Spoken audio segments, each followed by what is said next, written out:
नमस्कार, আমি तरुण घोष। भाई लोग, खबर ऐसा निकला है कि दुनिया भर में मुसलमानों की छाती पर सांप लौट रहे हैं। सीने में जलन, आंख में तूफान सा क्यों है। এখন চারদিকে एकटाई होच्छे ये क्या कहे बरसा दिया भाई। इस घोर कलियुग में ऊपर वाले क्या क्या कर रहा है मुसलमानों के साथ। जबरदस्त खबर, खबर खूब जबरदस्त, एकटुओ मिस करबेन ना। एरामी एकटा खबर एসছে।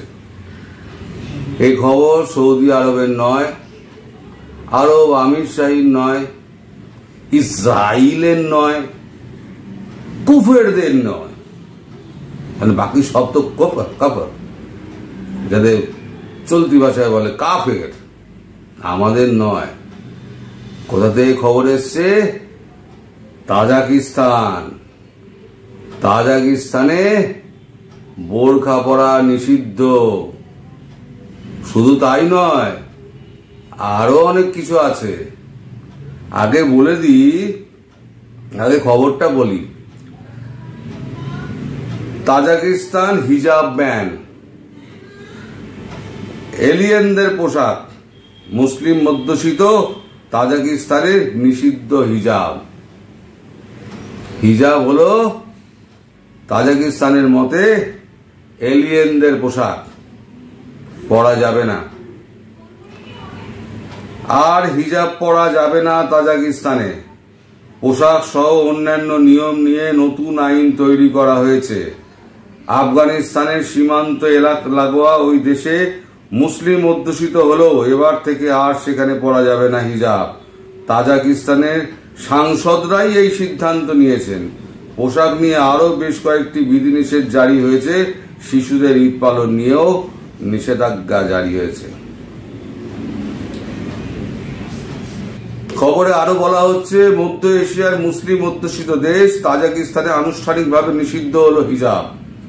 দেশের সংসদের উচ্চকক্ষে আইনটি পাশ হয়েছে। 19 জুন বুধবার মজলিসির মিলিত অষ্টাদশ অধিবেশন সম্মিলিত হয়। সেখানেই বিলটি উত্থাপিত হলে সংখ্যাগরিষ্ঠ ভোটে তা পাশ হয়েছে। পোশাক নিয়ে আরো বেশ কিছু বিধিনিষেধ জারি করা হয়েছে। নয়া আইনে বলা হয়েছে, ঈদের দিন রাস্তায় বেরিয়ে উদযাপনে মারতে পারবে না শিশুরা। তাজিকিস্তানে ঈদগারদাগ নামে পরিচিত। মূলত শিশুরা ঈদ উল ফিতর ও ঈদ উল আদার এদিন রাস্তায় প্রতিবেশীদের বাড়িতে গিয়ে অভিবাদন জানায়। মজলিসি প্রেস সেন্টারের তরফে বলা হয়েছে, ঐতিহ্য, আচার এবং অনুষ্ঠান পালনে শিক্ষক ও শিক্ষা প্রতিষ্ঠানের ভূমিকা অনেক বড়। বাবা মায়ের দায়িত্ব সন্তানদের সামলে রাখা। এই হিজাবকে এলিয়েনদের পোশাক বলে উল্লেখ করা হয়েছে।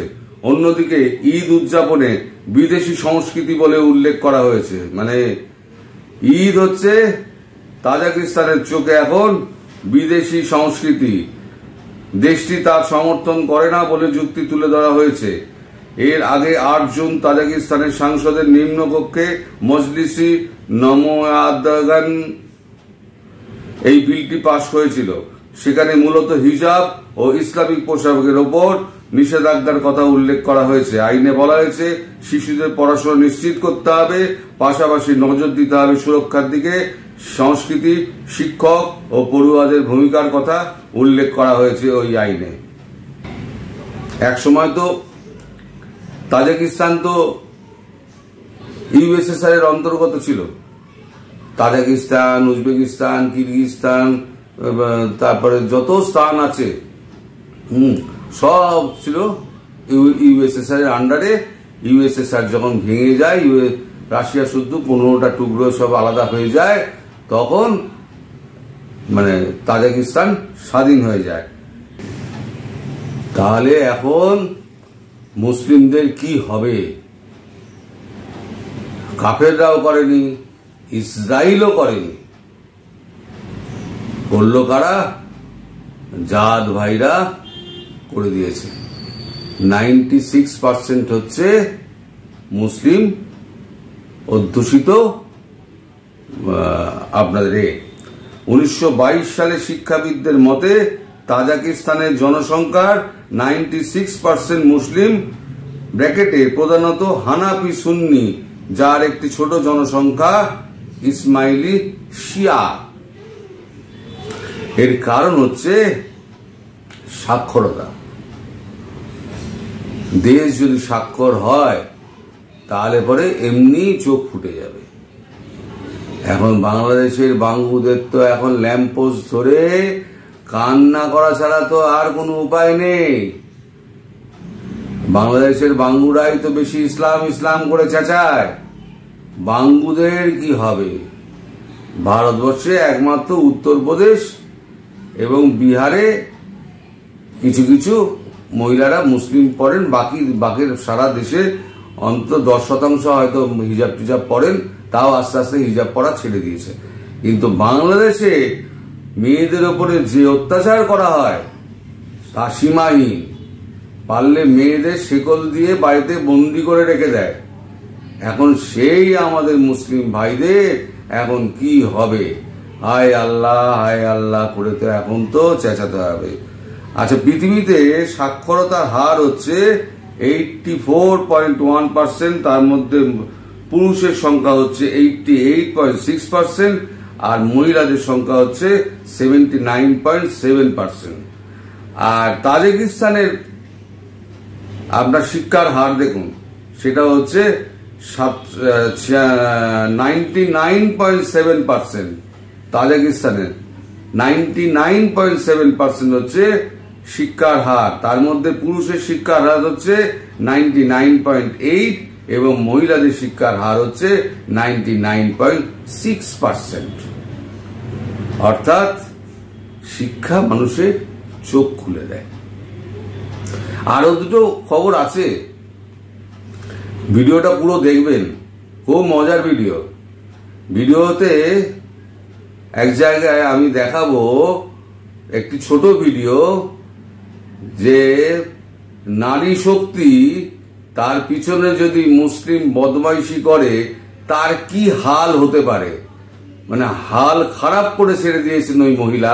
আমি ছোট ভিডিওটি দেখাবো, এটি ভাইরাল হয়ে আমার কাছে এসছে। আর দ্বিতীয়টা হচ্ছে আমাদের মইজু ভাইয়ার খবর।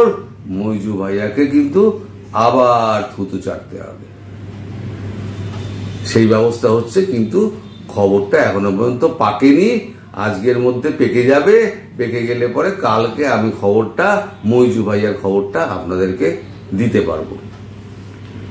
এখন এদের আমাদের এখানে যত আপনি তাজিকিস্তানে কিন্তু একটাও কিন্তু আপনার মাদ্রাসা পাবেন না। মাদ্রাসার মও নেই ওখানে। ওখানে সব প্রথাগত শিক্ষা এবং সব শিক্ষিত। ওখানে মাস্টার ডিগ্রি নিচে কেউ নেই। একসময় রাশিয়ার আন্ডারে ছিল তো, রাশিয়ানদের যেরকম আপনার শিক্ষার হার যেরকম, আমাদের এতে শিক্ষার হার সেরকম। এবার আপনি যে এই জাতিটাকে বিশ্বাস করবেন, কি করে বিশ্বাস করবেন? মানে বোরকা ছেড়ে দিন, এ তো হচ্ছে মামুলি ব্যাপার। বোরকা পড়লো কোন দেশ, বোরকা বন্ধ করলো কি বন্ধ করলো না, সে তো বড় ব্যাপার নয়। কিন্তু আমাদের মুসলমান ভাই, আমাদের ভারতবর্ষেও আছে অনেক মুসলমান ভাই যাদের সিনেমায় জ্বালান হচ্ছে।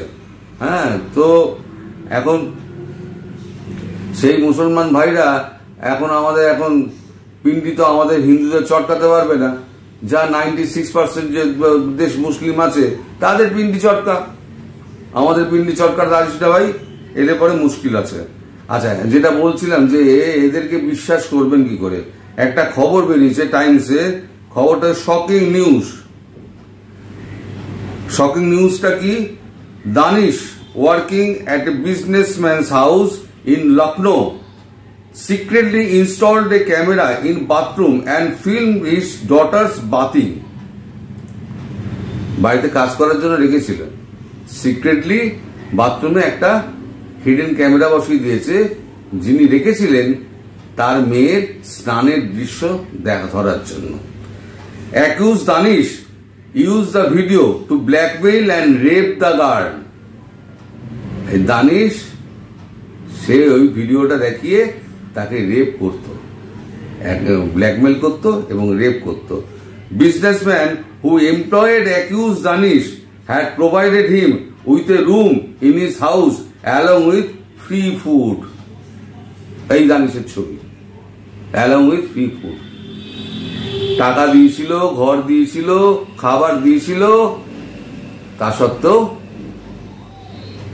তিনি দানিশ করে দিল। নাম দেখেই বোঝা যাচ্ছে কোন সম্প্রদায়ের লোক। শিক্ষা যদি না থাকে না, তাহলে পরে মনের বিকাশ ঘটে না, চিন্তারও বিকাশ ঘটে না।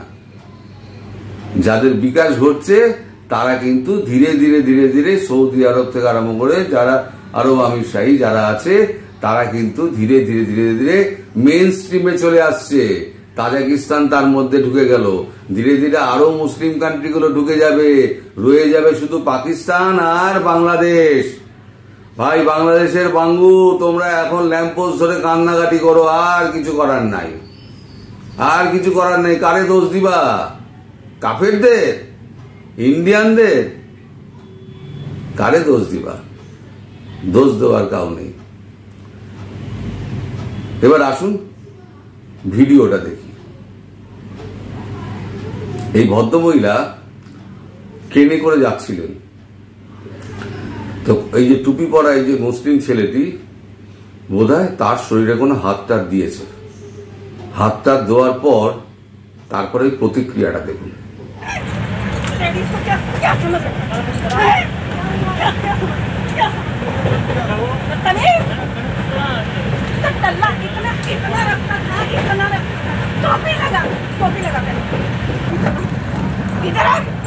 इतना रास्ता बड़ा था, चक्कर लगा के भी निकला यहाँ से। मैंने देखा भी नहीं है, ये इतना रास्ता था। जान ले लूंगी। नीचे पैर छू, नीचे पैर छू, पैर छू। दोबारा किसी हिंदू महिला के हाथ लगाएगा, जान ले लेंगे।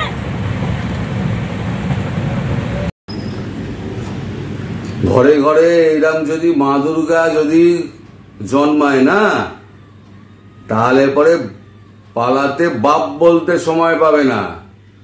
আস্তে আস্তে কিন্তু সেই দিকেই যাচ্ছে। যাবে কোথায়? বাংলাদেশে একটা মেয়ে বাসে, ট্রামে, ট্রেনে, বাসে ট্রেনে উঠতে পারে না, সঙ্গে সঙ্গে বদমাইশগুলো এসে পেছনে দাঁড়িয়ে পড়বে।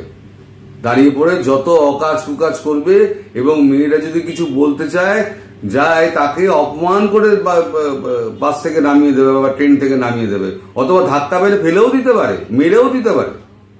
প্রতিবাদ করতে পারবে না মেয়েরা। এরা মেয়েদের মানে বিচার করে, এরা শুধু হচ্ছে জন্ম দেওয়ার মেশিন হিসেবে। মেয়েদের সম্মান টম্মান এরা জীবনে করতে জানে না। আমরা হিন্দুরা যা পারি, আমরা মায়ের আসনে বসিয়ে রাখি মেয়েদের, ওদের তা নেই। এবার আসি আমাদের মইজু ভাইয়ার খবরে। মইজু ভাইয়া আবার বোধহয় থুতু চাটতে চলেছে। এখন পর্যন্ত খবরটা পাকেনি, বিদেশ মন্ত্রক থেকে খবরটা কানে এসছে, কিন্তু এখনো পর্যন্ত কনফার্ম হতে পারিনি। আজকে কনফার্ম যদি হতে পারি তাহলে কালকে এই ভিডিওটা করব। এই ভিডিওটা করলে পরে আপনারা বুঝতে পারবেন যে মইজু ভাইয়া কতটা মানে অবিবেচক। মাথায় তো ঘিলু বলে কিছু নেই, সব তো শেষ হয়ে গেছে। ঘিলু ফিলুর জায়গায় সব তো গোবর পোড়া আছে। আর হিজ এক্সেলেন্সি এখন যে কতবার যে থুতু চাটতে হবে ঈশ্বরই জানেন। মইজুর জন্য প্রার্থনা করুন, মইজুর যেন সুবুদ্ধি ফিরে আসে। আর ভিডিওটা অনেক লম্বা হয়ে গেছে, আর লম্বা করে আপনাদের ধৈর্যচ্যুতি ঘটাবো না, এখানেই শেষ করছি। সবাই ভালো থাকবেন, সুস্থ থাকবেন এবং সাবধানে থাকবেন। নমস্কার।